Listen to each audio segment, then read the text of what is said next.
Hello, my name is Katie Gay. I'm the Center Quality Manager in the Columbus, Georgia Center. All right, so what does servant leadership mean to me? It means being supportive. It means developing our team members whenever sometimes we feel like we don't have the time. It means changing our mindset from they work for us to we work for them. It means inspiring ourselves so that we can better inspire them.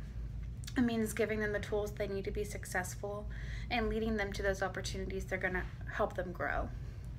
It also means being the teacher and the mentor that they need on a daily basis and creating that open family environment that we always talk about that Grifols is. So whenever I began to think about the individuals who I lead and how I connect with them, I realized that a phrase kept coming back to mind, and that was the human aspect. So the human aspect of being a leader, of servant leadership. And as I dug a little bit deeper, I found a word that kind of described the feeling that I feel whenever I look at my employees and my donors. And the word is sonder. It's kind of a new word, but it means the realization that each passerby is living a life as vivid and as complex as your own, and that they all have their individual challenges and ambitions.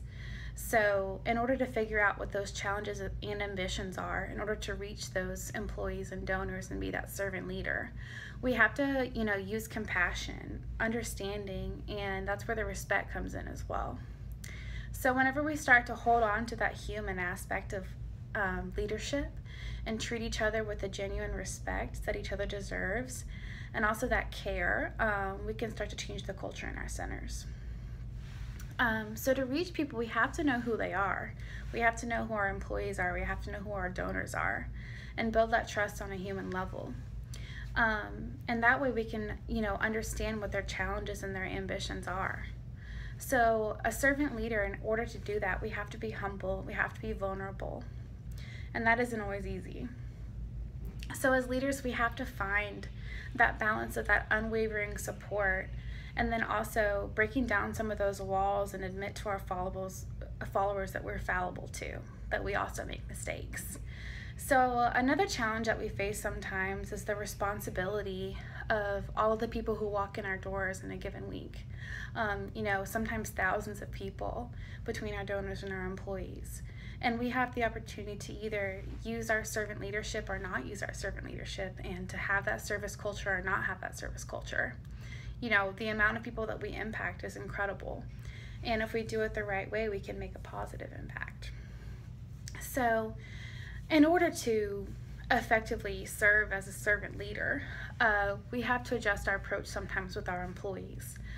With each employee, we may have to adjust our approach several times before we're able to reach them and truly understand them.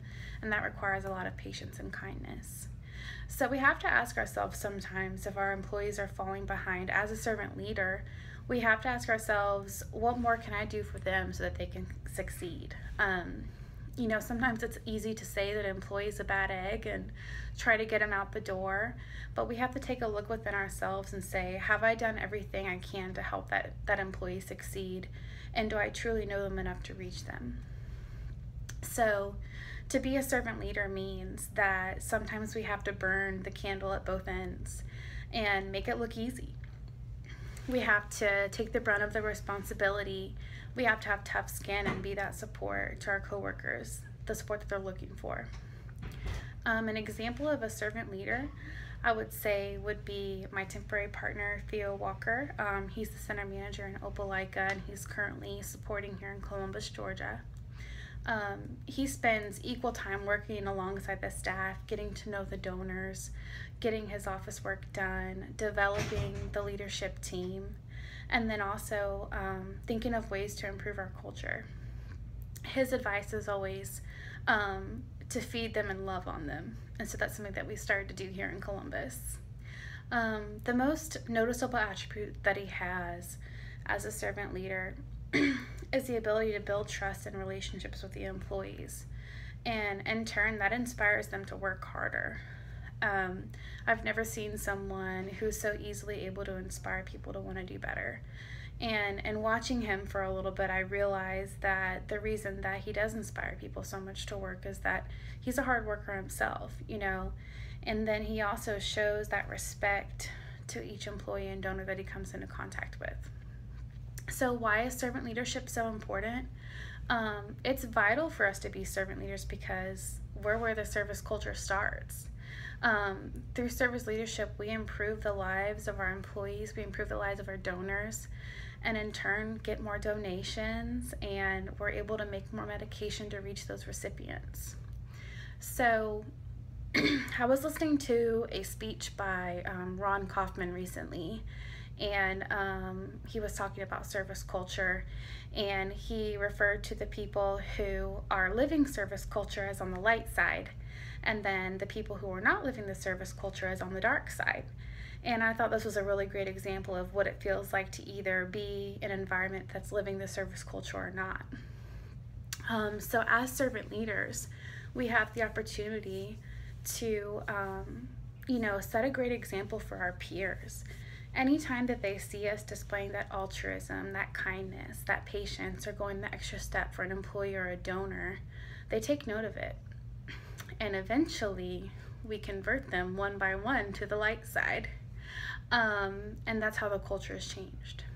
So it's kind of like that infectious random act of kindness, right? So how do we become servant leaders? I think that it begins with taking a thorough look at ourselves and, thinking about what specific actions we take every day to make those meaningful connections, inspire the people around us, show that kindness and understanding to the people that we lead.